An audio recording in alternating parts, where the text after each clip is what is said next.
হরে কৃষ্ণ বন্ধুরা, কেমন আছো সবাই? আশা করি সবাই ভালো আছো, আমিও ভালো আছি। তো দেখো, সকাল সকাল এখন বাজে 8টা। তো সকাল সকাল একটু স্নান করে কয়েকটা জামা কাপড় মেলাচ্ছিল। তো চান টান করে একদম পুজো দিলাম। আর পুজো না দিলে না সকালবেলাটা কেমন যেন মনটা যেন অস্বস্তি লাগে। চান করে আমাকে 12 মাস মানে নিত্য পূজাটা আমাকে করতেই হয়, যেটা আমি পুজো না করলে যেন অস্বস্তি হয়। যদি কোনো দিন হয়তো না করা হয় বা কোথাও কোনো দিন বাইরে যাই সকালবেলা, তো সেদিনকে হয় না। তো সেদিনকে সারাটা দিন যেন মনে হয় যেন কিছু কিছু একটা করলামই না। তো পুজো টুজো দিয়ে দেখো একটু বাইরে যাব। তো আজকে আমি একটু বেশিই ভালো আছি, কারণ কি কালকে মামা বাড়ি যাব। তো ওই জন্য সকাল সকাল একটু এই টাইমে এত তাড়াতাড়িও হয় না চান টান। তো চানটা আজকে তাড়াতাড়ি হলো, কারণ পুজোটা একটু তাড়াতাড়ি করলাম। কারণ একটু বাইরে বাজার দিকে যাওয়ার আছে, একটু টুকিটাকি কিছু কেনার আছে। তো দেখো আমি ঘরে একটুখানি ধূপ টুপ দিয়ে দিলাম। সকালবেলা স্নান করার পরে যে যদি একটু ধূপ দিই না, মানে সারা ঘরটা যেন সুন্দর সুন্দর লাগে, একদম নিজেকেও ফ্রেশ লাগে পুরো একদম।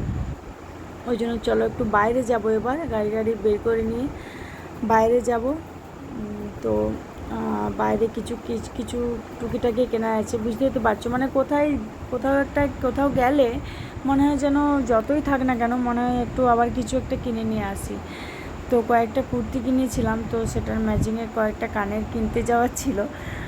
তো সেটাই যাচ্ছিলাম সকালবেলা, আর বিকেলবেলা যাওয়ার সময় হয় না, ওই জন্য সকালবেলা একবার বেরিয়ে পড়লাম বাজার টাজার দিকে। তো চলো ওখানে যাই, গিয়ে দেখা হচ্ছে।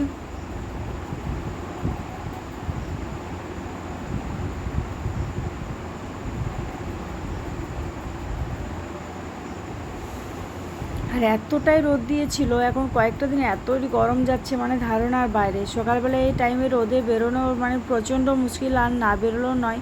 না বেরোলে তো বাড়ি থেকে বসে বসে কোনো কাজই হয় না, না তাহলে বেরোতেই হবে। তো রোদে রোদে যেতে হলো, কি করব বলো। আর বিকেলে অনেকগুলোই কাজ ছিল, তাই বেরোনো সম্ভব হয় না, ওই জন্য সকালবেলাতেই গেলাম।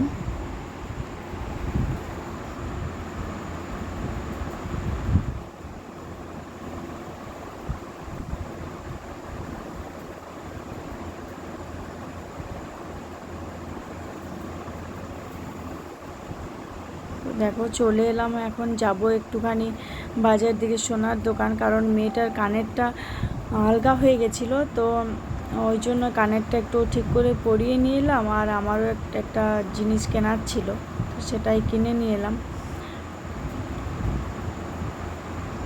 আর যেখানে যাবে সেখানে মানে কিছুক্ষণ বসে না থাকলে এত অস্বস্তি হয়, বসে না থাকলে কোনো কাজই হয় না। আর বসে থাকতে আমার আর তাড়াহুড়োর মধ্যে একদমই ভালো লাগে না। তো ওখান থেকে এলাম আরেকটা বাজারে, যেখানে আমি একটা কুর্তি কিনেছিলাম। তো সেটারই হাতটা একটু আলগা হয়ে গেছিলো, ওটারই হাতটা একটু ফিটিংস করাতে এলাম। কাকুকে বলছিলাম যে হাতটা আলগা আছে, তো একই সেম মাপেরই করেছিল, বাট হাতটা ডান দিকে হাতটা একটু আলগা হয়ে গেছিলো। তো সেটাই বলছিলাম, ভাবলাম যে আমারই হাতটা সরু আছে নাকি, ওই জন্যই হাসছিল।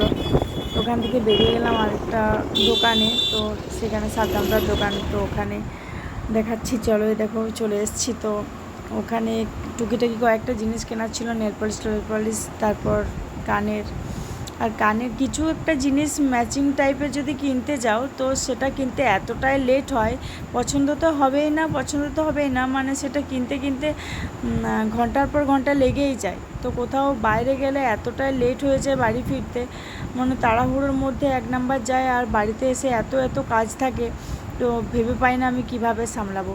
তো দেখো সাদ্দামদা ওখানে আবার আমাকে, আমি ভিডিও করছিলাম বলে আমার কত কি বলছিল, দাও আমি ধরে দিচ্ছি। আর এটা আমাদের সাদ্দামদার দোকান বরগোড়াতে। তো হয়তো অনেকেই চিনে থাকবে, আর অনেকেই চিনবে না। তো টুকিটাকি বাজার আমি মানে A to Z সব ওর কাছেই করি। এমনিতেও খুব ভালো, মানে গিয়ে যাওয়া মাত্রই সব বলা মাত্রই দেয়, দাঁড়িয়ে থাকতে হয় না, তার জন্য লেটটা অন্তত অনেকটাই কমে যায়। তোকে এক একটা করে আমি কানের দেখছিলাম যে কোনটা কেমন ভাল লাগছে, বাট চয়েসই হচ্ছিল না, তবু নিয়েই ফেললাম। আলটিমেটলি কী করবো বলো, লেট হচ্ছে তো তবুও নিলাম।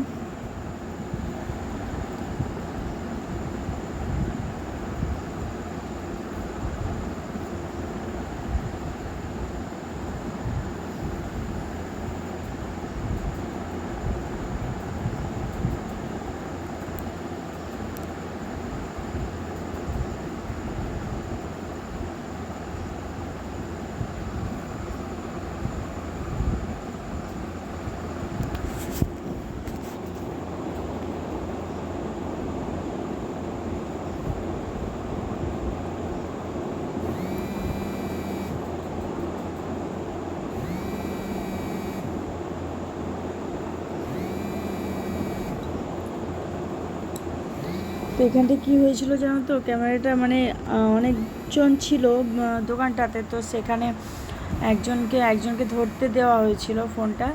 তো এমনভাবে, তো সেটাই বলছিলাম যে ওখানটাতে এইভাবে ধরো। আর কি করব, ওই মানে ক্যামেরা ধরার একটা প্রবলেম হয়ে যায়। তো যে ছিল ওখানে সেই ধরে দিয়েছিল ক্যামেরাটা একটুখানি। নেল পলিশ নিচ্ছিলাম, দেখো মেয়ে বলছিল এটা নেব, আমি বলছিলাম এটা নেব, তো নিতে নিতে 4-5টা নেল পলিশ হয়ে গেছিলো নিয়ে।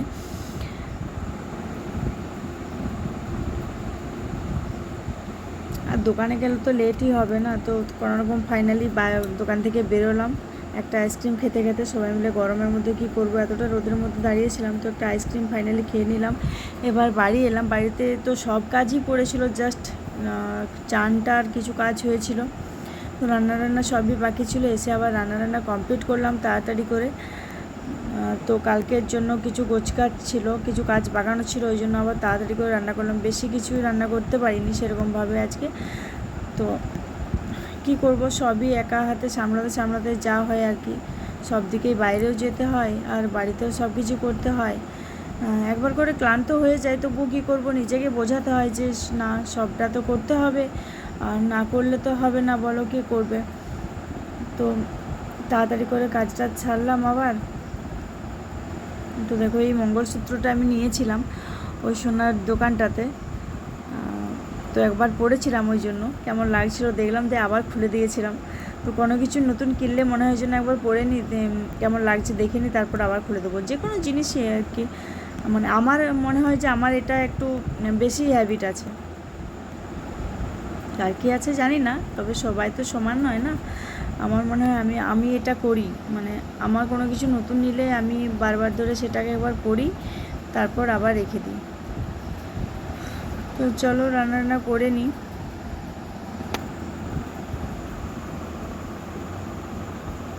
আর সবাই কিন্তু জানিও হ্যাঁ কেমন লাগছে। তোমরা যদি কমেন্ট করে কিছু জানাও দেখে ব্লগটা, তো আমি আরও উৎসাহিত পাবো যে আমি আরও ব্লগ বড় বড় বানাতে পারবো। আর মল্লিকা লাইফস্টাইলে মনের মল্লিকার চ্যানেলে একটু গিয়ে সাবস্ক্রাইব করে এসো চ্যানেলটা। সবাই ভালো থেকো। আমি দেখো মুখে একটু ফেস প্যাক লাগিয়েছিলাম, যেটা কফি ন্যাচারালি যেটা বাড়ি দিয়ে তৈরি হয়, কফি পাউডার, অ্যালোভেরা জেল, দুধ আর গোলাপ জল দিয়ে। তো সেটা নিয়েছিলাম, মেয়ে আবার বলছিল যে আমি লাগাবো, তো সেটাই লাগিয়ে দিলাম। চলো টাটা, বাই বাই, ভালো থেকো সবাই।